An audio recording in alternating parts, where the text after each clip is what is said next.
Assalamualaikum warahmatullahi wabarakatuh.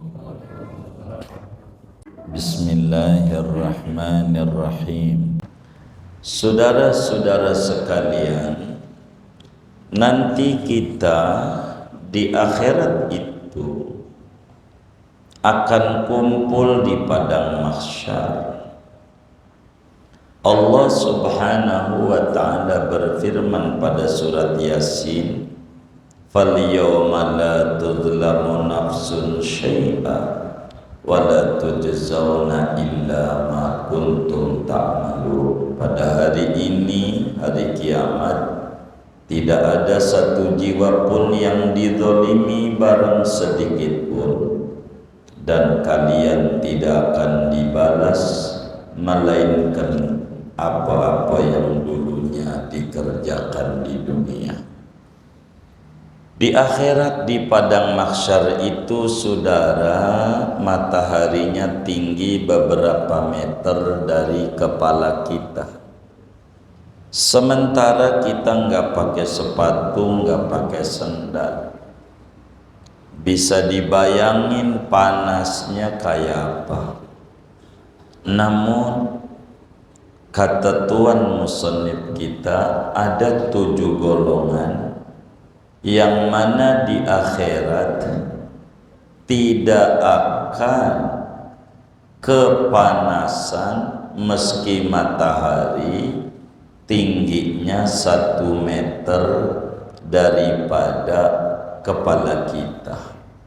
Meski sendal kita tidak ada, sepatu kita tidak ada, enggak bakal kepanasan karena dianugerahi naungan arasnya Allah subhanahu wa ta'ala.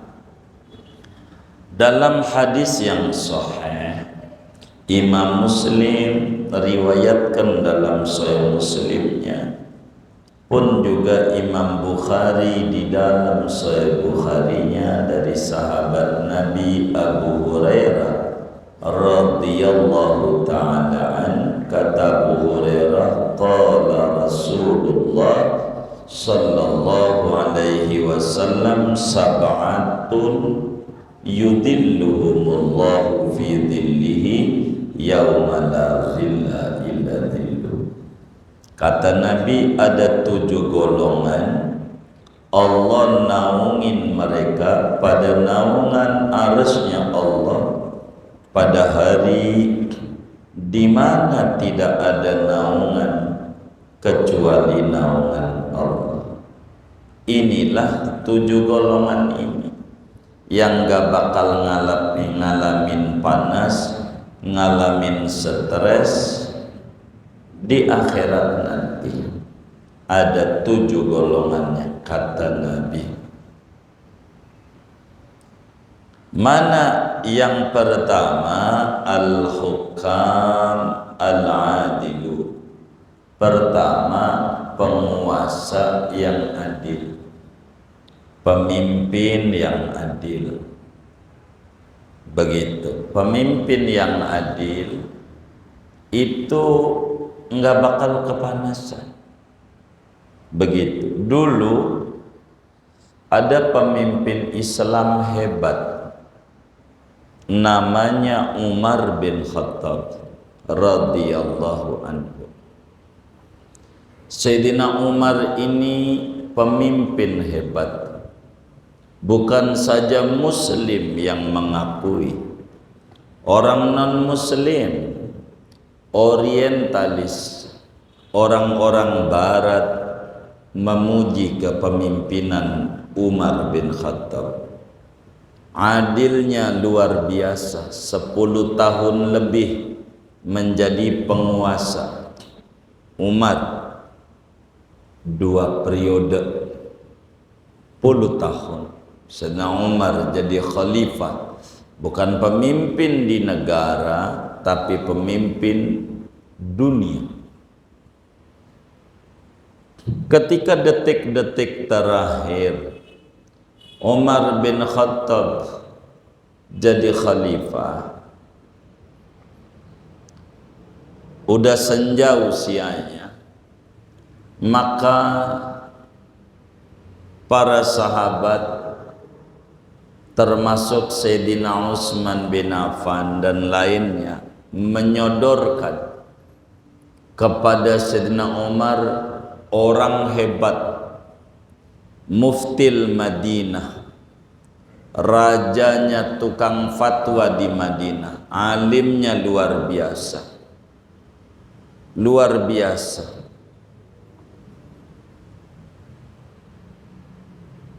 Namanya Abdullah bin Umar bin Khattab, anaknya disodorin maju aja jadi pemimpin Islam. Ngamuk Sayyidina Umar, siapa yang berani dorong-dorong anak saya untuk jadi wapres, saya amuk nih. Begitu Sayyidina Umar bin Khattab jadi khalifah, pemimpin yang adil. Dia join, orang dorong, orang pinternya Masya Allah. Anaknya namanya Abdullah bin Umar, pinter, makamnya di Mekah. Insya Allah kita akan ziarah, dan kawan-kawan kita udah banyak yang ziarah ke makam Sidi Abdullah bin Umar. Makamnya di Hayyu Syuhada di Tanaim, makamnya. Kita ziarah berkali-kali, Allah anugerahi, dan insyaallah Ramadan besok kita ziarahi kembali Sidi Abdullah bin Umar, ulama besar dari kalangan sahabat. Diajukan Abdullah bin Umar untuk nerusin babanya, ngamuk babanya, jangan, ndak boleh, cukup Umar aja yang jadi khalifah. Jangan sampai ada anak Umar. Padahal adilnya luar biasa Sayyidina Umar. Akhirnya ada yang mengkhelah. Mengkhelah tuh dikocok. Nama pemimpin itu dipilih. Sayyidina Utsman ada namanya, Sayyidina Ali ada, untuk nerusin sesudah Sayyidina Umar. Semuanya ada, termasuk Abdullah bin Umar nyelip juga. Kalau tadi diusulin, udah dia aja calon tunggal, ngamuk semua. Diakalin lagi oleh kaum muslimin, disiasati, dikocok aja, kali aja keluar wong pemimpin hebat. Kata Umar, siapa-siapa ini namanya? Ada lagi Abdullah bin Umar. Jangan, anak saya jangan. Nanti saya nggak bisa jadi pemimpin untuk adil, susah. Berat, pemilunya sulit untuk jurdil kalau anaknya khalifah ikut. Begitu Umar nggak mau, anaknya saking pengen dapat naungan arasnya Allah biar nggak kepanasan. Ini Umar, bukan Umar ini nih, ini Umar, ini Umar Faruk. Iya, namanya Umar Faruk. Ini nyontosin Umar, orang yang adil. Ini Bang Umar. Ya begitu saudara, enggak mau anaknya disodorin, jangan. Begitulah Sayyidina Umar. Orang yang akan dinaungi itu adalah pemimpin yang adil. Moga Indonesia dianugerahi pemimpin yang adil, yang takut sama Allah, yang sayang sama masyarakatnya. Amin ya rabbal alamin. Itu begitu saudara. Pertama, pemimpin yang adil. Kalau saudara jadi pimpinan, kudu adil, kudu adil, kudu adil. Jangan begitu, ndak boleh repot. Begitu, nantinya nepotisme, ndak boleh. Begitu, ntar miring. Begitu, jadi harus adil. Itu satu yang dapat naungan arsy Allah, nggak kepanasan. Kedua, alladzina ya'buduna Allah fi syababihim, orang yang sejak muda gemer ibadah, gemer ngaji, gemer sholat, gemer taklim, gemer zikir sejak muda. Ini dapat naungan arasnya Allah kalau masih muda demen ngaji. Begitu. Kalau masih muda enggak demen ngaji, ditanya, tong kagak ngaji, nanti aja beh kalau udah tua. Ini masih bagus, masih mulia di mata agama. Anak muda nih yang demennya nongki apa itu ya, nongkrong, itu enggak ngaji, masih bagus. Dia di hatinya ada niat mulia, kalau udah tua mau ngaji. Niatnya ini luar biasa. Niatnya. Nanti aja beh kalau udah tua ngaji. Bagus. Yang enggak bagus yang mana? Ini yang udah ubanan nih. Yang udah ubanan. Ini zaman namanya disebut zaman perubahan, bukan zaman perubanan. Begitu. Zaman apa? Perubahan. Begitu. Jadi saudara, kita yang udah tua nih, yang udah tua, kong kagak ngaji, entar aja kalau. Ini kalau apa kira-kira? Hah? Kalau mati mau di ngajiin, enggak ada entar yang udah tua mah. Emang udah kudu. Kalau muda entar, kalau tua ngaji tuh. Ada niat. Ini yang tua nih, entar kalau muda kan nggak mungkin. Hah? Kalau pikun ketambah kagak tahu tempatnya, maka enggak ada tawar menawar yang udah tua nih kudu demen ngaji. Untuk apa? Untuk ngelegain kuburan kita. Orang tukang ngaji itu kalau mati nanti kuburannya luas, namanya menjadi raudhah min riyadil jannah. Kalau tukang ngaji udah tua. Jadi jangan sampai kita nggak ngaji udah tua. Biar kata jiping gitu loh. Apa jiping tuh ya? Ngaji kuping ya. Jiping tuh ngaji kuping, udah ngaji aja gitu. Jider iya saudaranya tuh ngaji nyender, nggak apa-apa, yang penting ngaji, nyelamatin.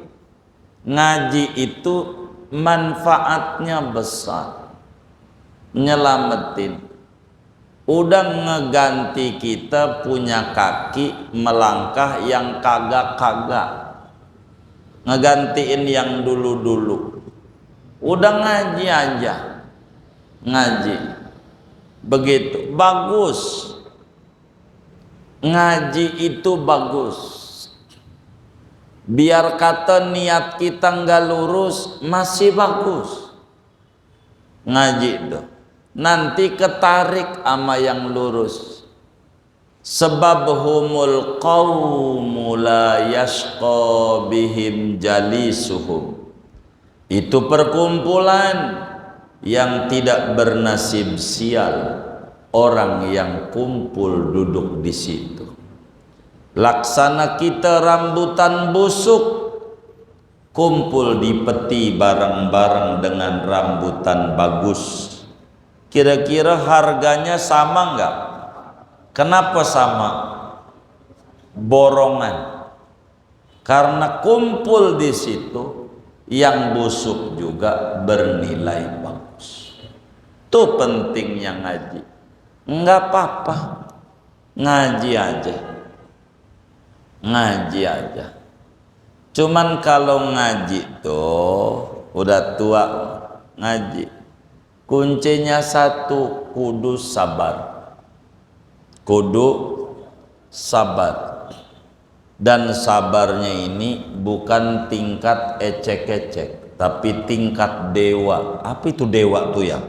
Pokoknya tinggi dah gitu ya. Saya juga belum ketemu sama dewa tuh. Kalau dewa 19 ketemu, rumahnya di Pondok Indah masalahnya. Gitu. Ini dewa 20 masalahnya.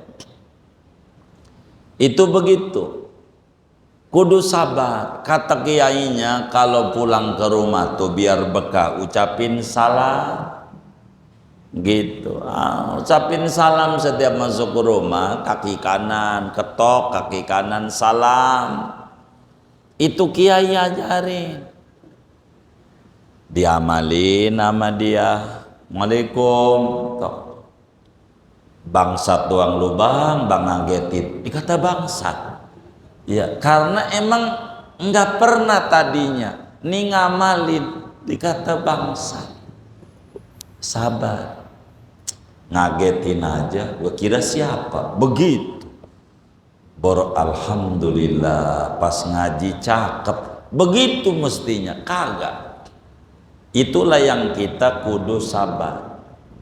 Kata kiainya, nih udah ngaji bapak-bapak nih, pokoknya masakan bini tuh dipuji enak kayak kagak kayak, walaupun kagak enak lu bilang enak aja. Begitu kata kiai, ini ibadah. Dia habis ngetok pintu, makanan udah siap dimakan. Tuh kata si laki habis ngaji, subhanallah, masakanmu nikmat luar biasa. Najong lu bang, sejak bujak lu nikah belum pernah muji nih pas janda sebelah ngasih makanan, lu makan, lu bilang enak. Tuh, tahu kagak kalau yang bagi janda yang rumahnya sebelah begitu, salah aja. Pokoknya kalau orang udah ngaji mau kudu sabar. Emang begitu, sabar. Begitu. Saya aja kadang ditanya sama sebagian temen tuh ngapa yang ngaji tuh banyak di majelisnya, kalau ngajar. Kata saya justru saya sedih banyak. Loh kok sedih? Itu tipikal laki di rumahnya diomelin bininya, jadi kagak tenang.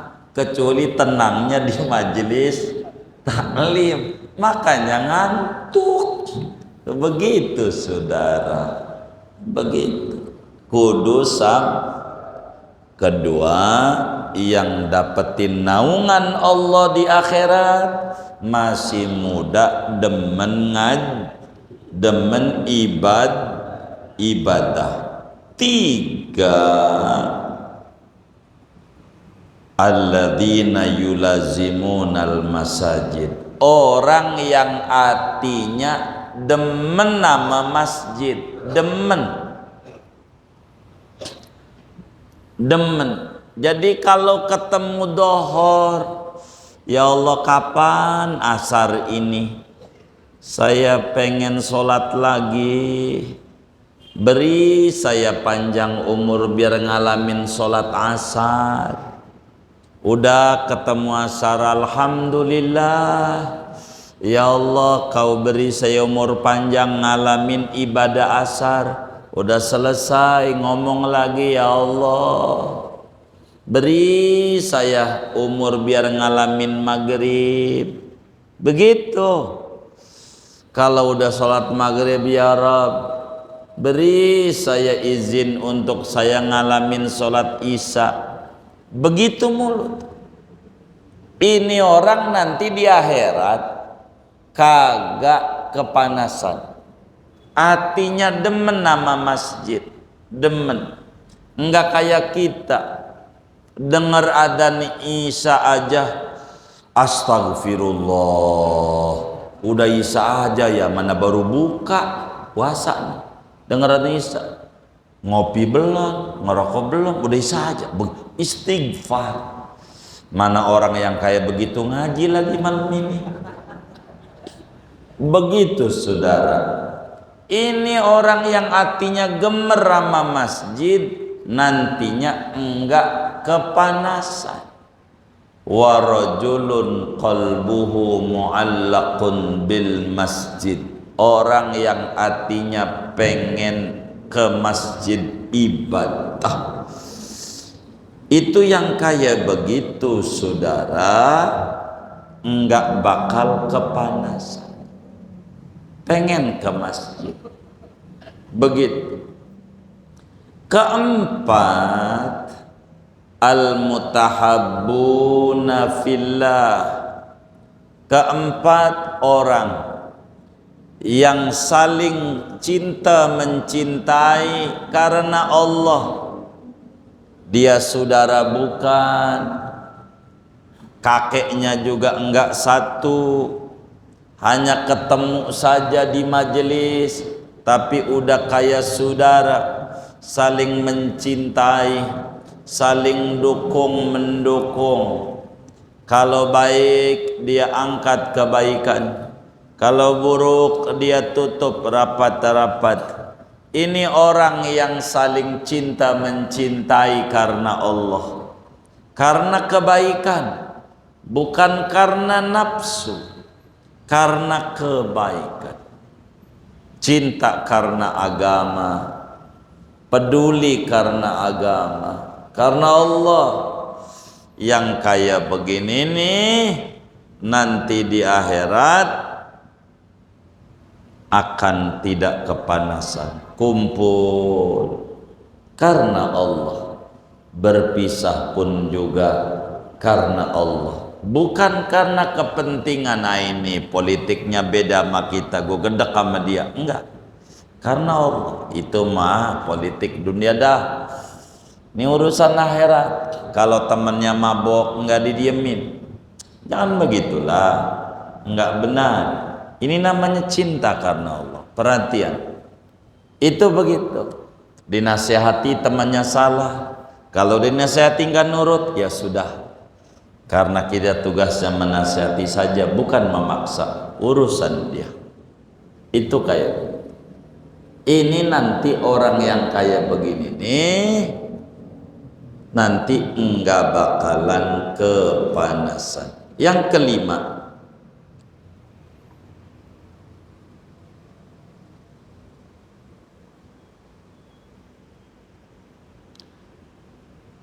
alladzina yu'adduna shadaqatim, orang yang demen berbagi.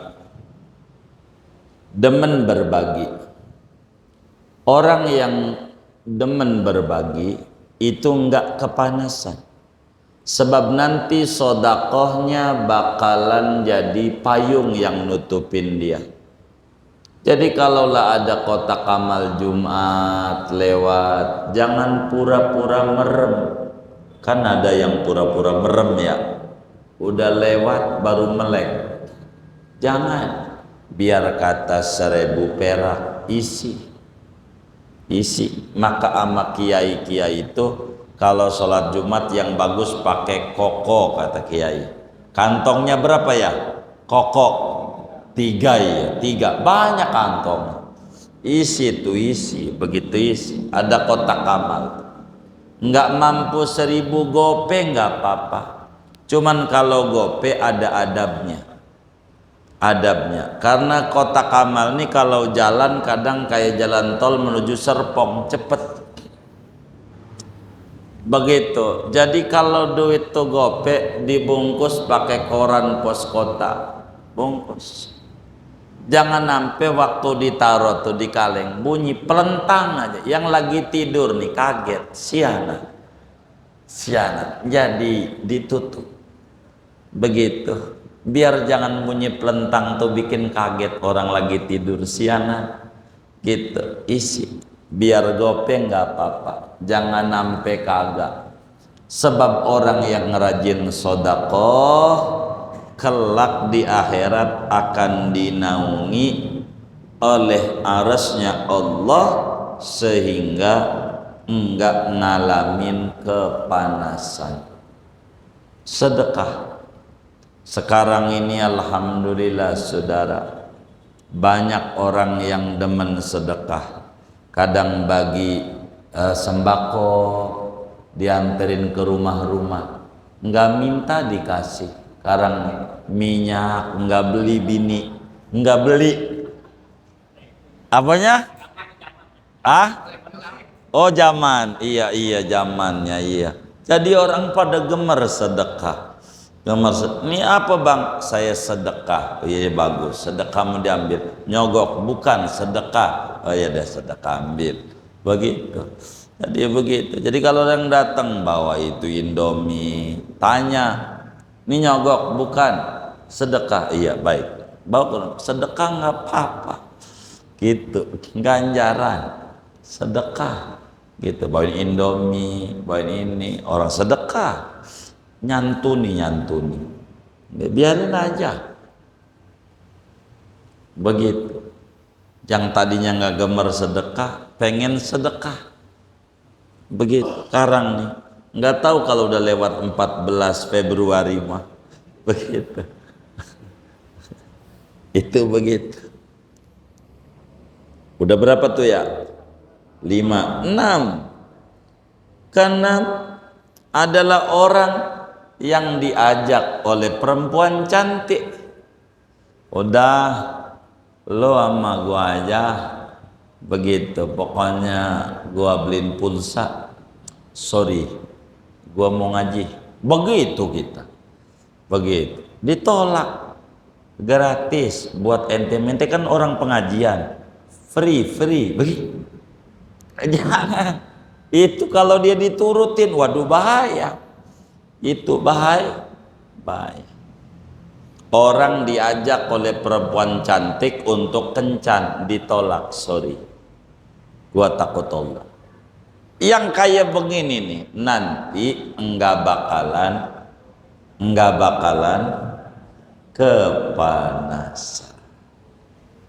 Terakhir yang ketujuh, orang yang kalau malam banyak menangis, takut kepada Allah, demen berzikir, baca sholawat, baca la ilaha illallah, habis sholat baca sallallahu ala Muhammad 100, demen zikir, demen ampe dia nangis, takut sama Allah atas umur yang udah diberikan, rezeki yang diberikan, takut kurang syukurnya sama Allah. Orang yang demen menangis takut sama Allah pagi dan petang, siang dan malam, banyak berzikir sama Allah, banyak doa, banyak menangis, banyak memohon sama Allah, menyesali perbuatan dulu-dulu yang banyak melanggar perintah Tuhannya. Tetesan air mata itu akan menjadi naungan di akhirat nanti, akan jadi naungan sehingga tidak kepanasan. Sementara semua makhluk di padang mahsyar mereka dijemur yang mataharinya tingginya semeter 1000 tahun.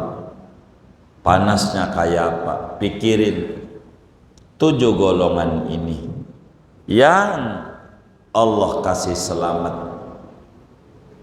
Mudah-mudahan kita masuk salah satunya sehingga kita pun juga selamat, dapat naungan Allah, naungan arsy Allah pada hari yang tidak ada naungan sama sekali. Amin ya rabbal alamin. Segini aja dah ngaji kita.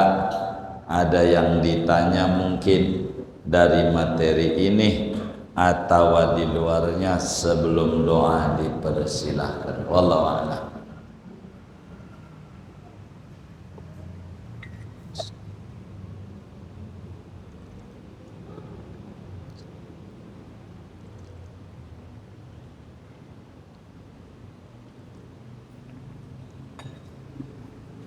Kalau tidak ada, baik.